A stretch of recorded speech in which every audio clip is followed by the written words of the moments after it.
j'ai envie de demander à Kimi, comment tu as fait? Parce que normalement, nos papas ici, là, voici par exemple ma soeur Paula, son papa dit faut pas, elle va danser. C'est vrai. Aujourd'hui, c'est pas danser. C'est ça, on est dedans là. Ouais, dedans. Maintenant, comment tu as fait pour persuader ton papa de participer à ton histoire avec Axel Méride, en fait?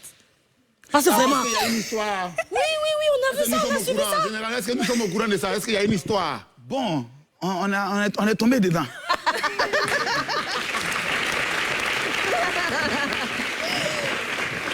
Donc, Kimi, comment tu as fait? Faut nous donner ton secret. De base, il ne savait même pas. Il a vu ça comme tout le monde sur les réseaux sociaux. C'est quelque chose qui s'est fait très naturellement. Il a vu et bon, il n'a pas trouvé. Il se dit qu'elle est majeure maintenant. Elle a le droit de décider avec qui elle doit être et tout. Mais bon, en tout cas, mais j'ai pas dit qu'il y a quelque chose. Mais Regarde. Oui, tu peux nous mamailler. Toi, nous, on te mamaille.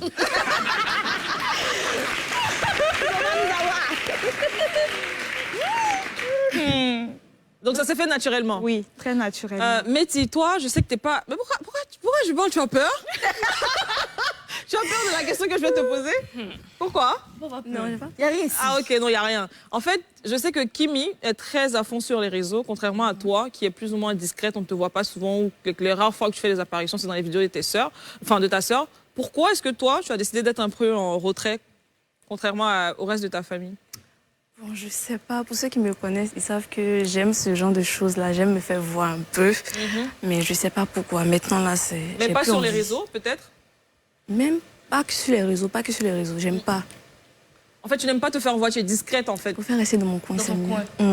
Ok. Moi, dans mes enquêtes, on m'a dit que toi et puis ta tante, vous avez des affinités. Tu fais partie de son fan club même. Oui. Ta tante Lolo Bote, mais c'est réseau. Toi, tu n'aimes pas réseau. Oh, elle est dans réseau et tu l'aimes. Comment tu fais? J'aime son affaire, c'est tout. J'aime comment elle est sur les réseaux et tout. J'aime trop son affaire, vraiment. Tu aimes trop son affaire. Oh là là. C'est la vie chérie.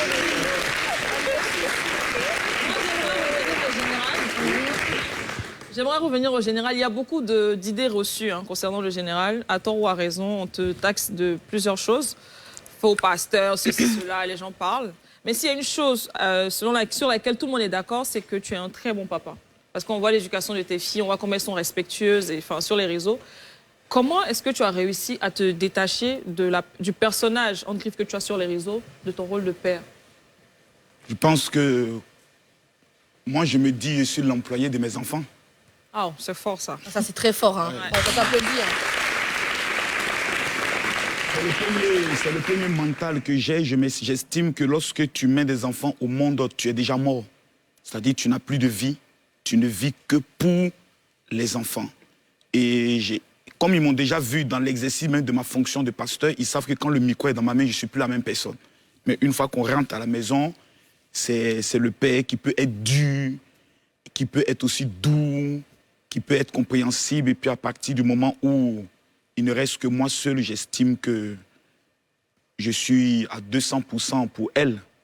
Voilà, je suis souvent pas là. Et je dis merci à Dieu parce que leur maman a su les mettre dans un cadre religieux qui leur a fait comprendre que chaque erreur que nous allons commettre pourra avoir des conséquences, non pas sur vous, mais sur la vie de votre papa.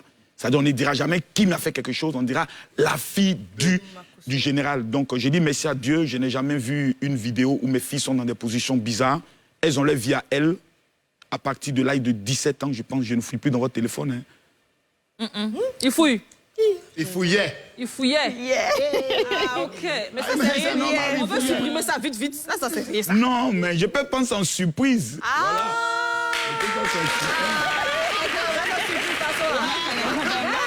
Papa Django. À partir de 17 ans, 18 ans, tu te dis non, qu'elles vivent elles-mêmes leur expérience. Elles peuvent tomber, elles peuvent commettre des erreurs, c'est leur expérience. Parce que nous, on a une autre expérience. Voilà, donc je les laisse vivre leur expérience et elles savent que peu importe ce qui va arriver, moi, je suis là. Papa sera toujours là. Ouais. C'est beau. Vous savez ça? Très bien. Si tu apprends que quelqu'un a enceinté ta fille à Biguin ici, tu fais quoi? Là où on est là, c'est-à-dire un coup comme ça, on dit, général, ta fille est enceinte. Il y a quelqu'un, je ne sais pas c'est qui, mais on l'a enceinté ton enfant. enceinte. De façon vraie. Oui. Oui. sincèrement, si tu apprends ça comme devant Dieu, devant les hommes, clair même. je serai content.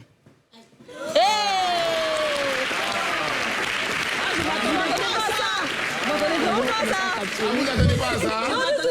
Elle a dit, on n'a qu'à capturer. Non, les gens vont commencer à capturer. Les gens capturent. Ah, ok. Parce que je m'attendais pas. Oui, parce que il y a deux choses.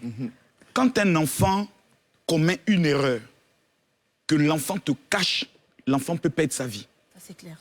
Je préfère, c'est ce que je dis toujours à mes filles, jamais de ma vie, et je tiens à prendre le plateau, ma témoin en les regardant droit dans les yeux, jamais elles vont commettre une erreur. Elles viendront me dire, et puis moi je vais me fâcher, c'est que je suis un sorcier. À partir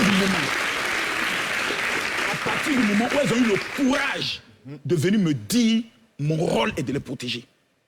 Mon rôle est de couvrir, mon rôle est de régler le problème. Si ma fille vient dire, ah papa, je suis avec ce jeune-là, vraiment, moi j'ai été jeune, c'est quelque chose qui aurait pu m'arriver.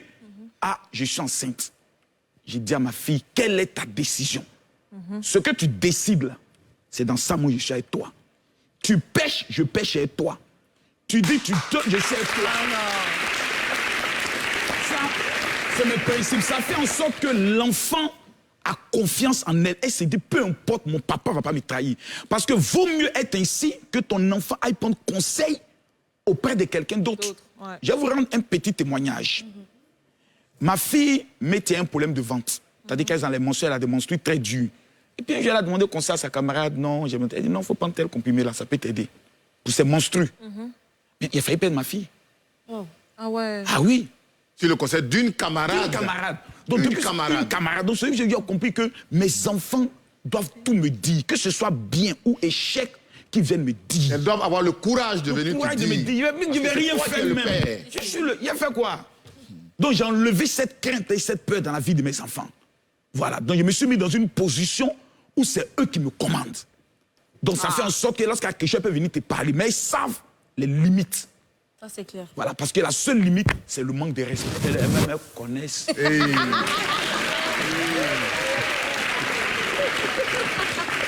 Moi, j'ai envie de demander à Elles qui. vont jamais oser venir voir non, le ça père va pas oser. pour lui dire que non. Souvent, ose, hein?